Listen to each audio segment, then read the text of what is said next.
کھڑی ہو جا. جب کھڑی ہوگی تو آپ نے چادر اس کے سر کے اوپر بچھا دی. تو فرمایا باری تعالیٰ جہاں تک لانا میرا کام تھا، اب تو جان یہ تو جا سکتا.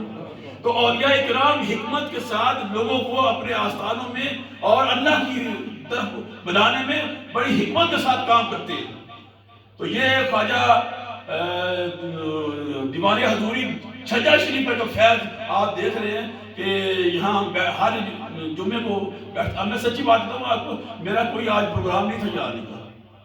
مجھے گھر والے نے کہا تھا جمعہ پڑھنا تو سبزی لے کر یہ تو جلدی پہنچا. میں نے کہا ٹھیک. جب میں جمعہ پڑھ کر میں سبزی لینے لگا تو میرا ایک دم میرا دھیان خواجہ سرگلان صاحب کی طرف ہو گیا.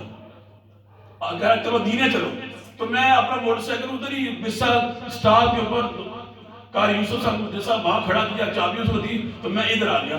یہ محبت ہوتی ہے. جب دل میں محبت پیدا ہو جائے ولیوں کی تو یہ سمجھنے کہ یہ اللہ کی رحمت ہوتی ہے.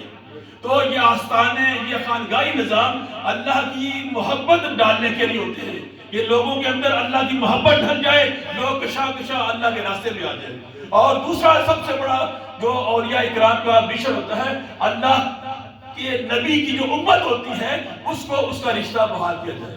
تو دوستان گرامی، ہمارا رشتہ اس وقت تک اپنے نبی کے ساتھ مضبوط نہیں ہو سکتا کہ جب تک ہم اپنے نبی کے وفادار نہیں ہیں. یاد رکھو، ہمارا ایمان حضور کی وفاداری میں ہے، ہمارا ایمان حضور کی اطاعت میں ہے، ہمارا ایمان حضور کی محبت میں ہے. اگر دل میں حضور کی محبت نہیں ہے، حضور کی اطاعت نہیں ہے، حضور کے ساتھ وفاداری نہیں ہے، سمجھ لو ہمارا ایمان نہیں ہے. ہم نے وہاں سے پڑھتے رہیں گے، قرآن پڑھتے رہیں گے، سجدے کرتے رہیں گے، تبلیغیں کرتے رہیں گے، ہر جگہ کرتے رہیں گے، مگر دل کے اندر جس کی خاطر اللہ نے مخلوق کو معرض الوجود میں لایا، اگر اس کی محبت نہیں ہے تو ہمارا سب کچھ ضیاء چلا جائے گا، سب کچھ ضیاء چلا جائے گا. اس لیے حضور کی وفاداری بہت ضروری ہے. ہم نے دیکھنا ہے کہ ہم اپنے نبی کے کتنے وفادار ہیں، ہمارے اندر کتنی وفاداری ہے. مثال کے طور میں حضور کے صحابہ کی مثال لیتا ہوں کہ حضرت ابو عبیدہ بن جراح رضی اللہ تعالیٰ عنہ ایک جلیل القدر صحابی تھے. ان کے والد جو تھا وہ بار بار حضور کی بیعت بھی کرتا.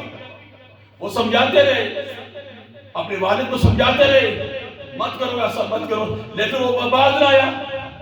اب یہاں حضرت ابو عبیدہ رضی اللہ تعالیٰ عنہ نے حضور سے کوئی مشورہ نہیں کیا، حضور سے کوئی شکایت نہیں کی.